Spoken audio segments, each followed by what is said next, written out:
I want to start by debunking a myth that I hear all too often when people want to start a business. And that is, I have to have capital or money before I can even get started. If only somebody would give me $1,000, $10,000, $100,000, if they would just bootstrap my idea, then I could get going. Well, here's the reality of the situation. You do not need a dime to get your business started, but you do need something even more important, and it's absolutely free. You want to know what that is? That is proof of concept. It's something that too often business owners completely skip over when putting their business idea together.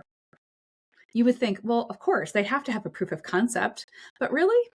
They might have think, hey, I do something really well. Maybe I have a great idea for something. But at the end of the day, for it to be a viable business venture, are people actually going to buy what you're selling? Do they want to take you up on your services? I will admit, I've been the victim of this too over the years as I've come up with different business ideas. I thought, gosh, I might like to use it, or somebody like me would love it. But would they? They might think it's great. They might give me a pat on the back. Were they actually going to pay me something for it and pay me enough money and have more people pay me enough money that over time I can actually make a living at this business I'm trying to generate? Now, talking about myself. So I own a commercial real estate brokerage. I've been in that business for a number of years, even before I started my own brokerage. So I started my own company. So I already had a proof of concept coming into business ownership, which is a great way. I already knew what I was capable of. I had a client list. I had, potential for growth, and I knew what that looked like. What I didn't necessarily have to worry about was spending extra money to make sure my business grew. I had the proof of concept, yes. I had capital, but I also decided not to deploy or spend any of that capital right at the get-go. So conversely, I had the proof of concept, but do I need to spend the capital? A lot of people think, yes, you have to be able to grow. So when I started my business, I was the sole employee. That was it. And honestly, I could have run my business from my house. In fact, I still have a home office to this day. I decided that my business wanted to look a little differently than just me at home running my business. So I did hire staff and I did acquire an office space. Now that office space started out as a single executive, one person office space. And I've grown since then. But I, even though I could have afforded to get a larger office space and buy a building or whatever it may be, I decided not to, because honestly, that was not important to me at the time. I needed a place that was professional to meet with clients, which I did. I had a shared conference room. A lot of times I could meet with them at their office, but having the extra expense and putting capital into something that wasn't making me money right away was a decision that I made for myself and my business. And thankfully it worked out. What I see too often though, is business owners, potential business owners have a great idea, whatever it is, whether they're creating a consulting business or they're making a product. They're a donut maker. I know I like those donuts a lot. Anyway, their proof of concept might be their friends and family like it. Okay, great. They want to support you because they like you. They're your friends. They're your family. Of course, they're going to support what you do. But are those people going to buy from you over and over and over again? Are they your real customers? That's a tough question sometimes you have to ask yourself. Is the people I'm pitching to, right? I'm trying to prove my concept to, are those people that are actually going to end up being my customers? Ask yourself those hard questions, because friends and family won't last very long. And honestly, your better customers are outside of that group automatically. So you're like, well, how do I get in front of these people? How do I prove my concept? All right, there's a lot of different ways you can do it. One, you can set up a focus group. You can entice some people, and it might be, hey, yeah, and invite a few friends and family, but say, I want you to bring someone that I don't know. And you need to identify your target market. Identify the demographic. Are they, old or young? Are they, men or women? Or what do they look like? Do they have kids? Are they empty nesters? Do they have a certain level of income? Put together a group of people that looks like your ideal customer. This could also be done virtually, and pitch them. Don't ask them for a sale, but say, I'm gonna treat you as you're my customer, and I'm gonna see if you want to buy what I'm selling, and get their candid feedback. That feedback that they will give you is going to be golden. And I hope you'll encourage people to attend that are willing to talk, set up expectations at the beginning, and explain, hey, listen, I have a concept for a business idea. Before I take it to market and spend money or efforts or time designing it, developing it, rolling it out, I want to test the concept out first. I want to see what I'm not seeing. I want to see what you, my ideal customer base, have feedback to give me, and then listen to them. It is so hard sometimes to forgo all the objections. Oh, I know, I got that, I get it. Well, you might get it because you're the one that developed or designed it, but you're also not the one trying to buy it. You're trying to sell it. So you need to listen very intimately to what your customer base or potential customer base has to say. I had an idea a number of years ago for a golf ring. Yeah, hang in with me here. It was not a great idea, but I'm so glad I tested out the proof of concept first before I went and invested a lot of money hiring somebody to design it, to make it, to, wholesale it, all that, ship it. And I had this idea. I'm like, okay, I like golf and I like jewelry, right? I'm wearing some jewelry today. And I thought, okay, if there is a product out there and there's a lot of golf accessories, and I was thinking, what would be enticing to women? Because there's not a lot of golf stuff for women, I would say. I mean, yeah, you could buy a hat and shoes and attire and things like that. Maybe you get a charm bracelet that has a golf ball on it. I don't know.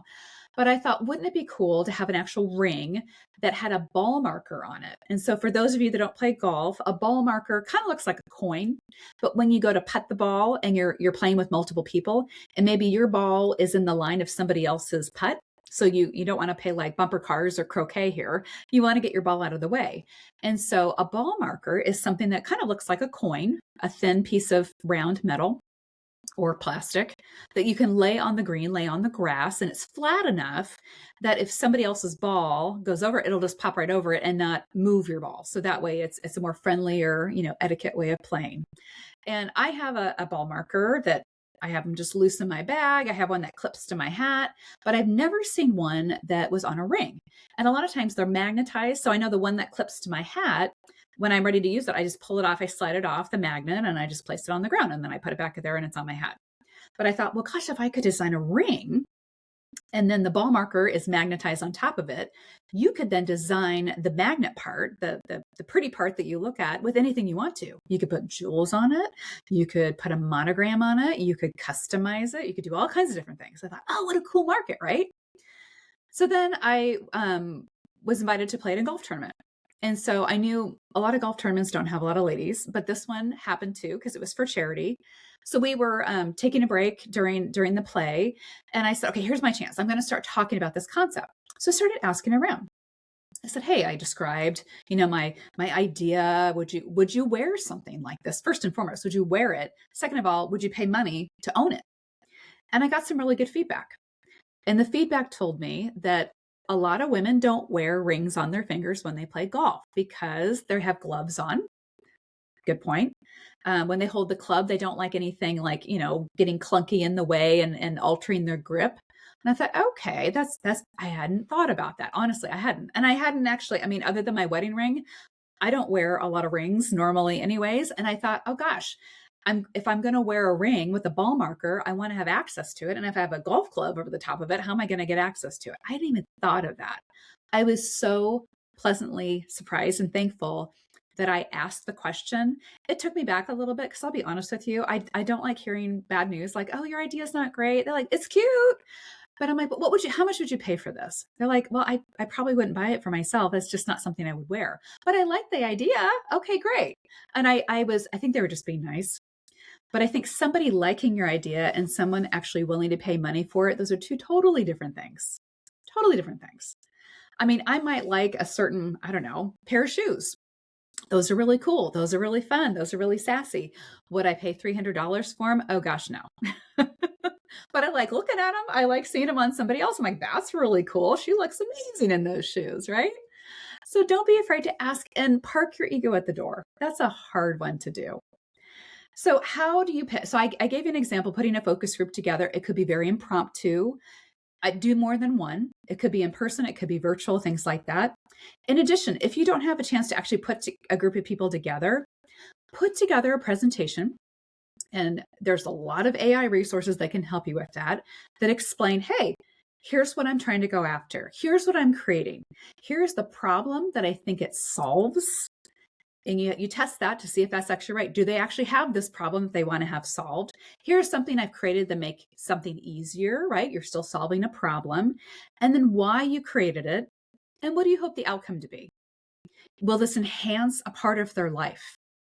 Will it help them to save money, make money, do things easier, look better? I don't know, be healthier. Give them the reason of what it will solve, how it will make them better once they've used your product or service. What will they accomplish if they take advantage of that? And then ask for feedback.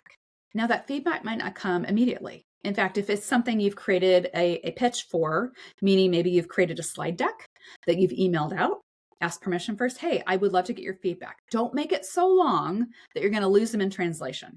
If you're sending it out that way, make something short and sweet. I'm talking less than 20 slides, in fact, less than 10. Get the concept out quickly and make it something when you're pitching somebody, you just want to prove it's a concept. That's all you want to do. That is valid. You're not asking for, all the nitty-gritty details. First and foremost, do you like it? One, do you like it? Two, would you spend money on it? And if they say yes to both, how much would you spend? You keep following up. As you continue to get yeses from your target market, keep following up with questions.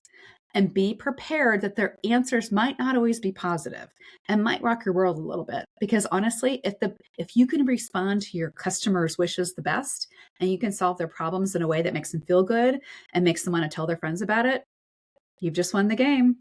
You've actually launched your business without spending any money.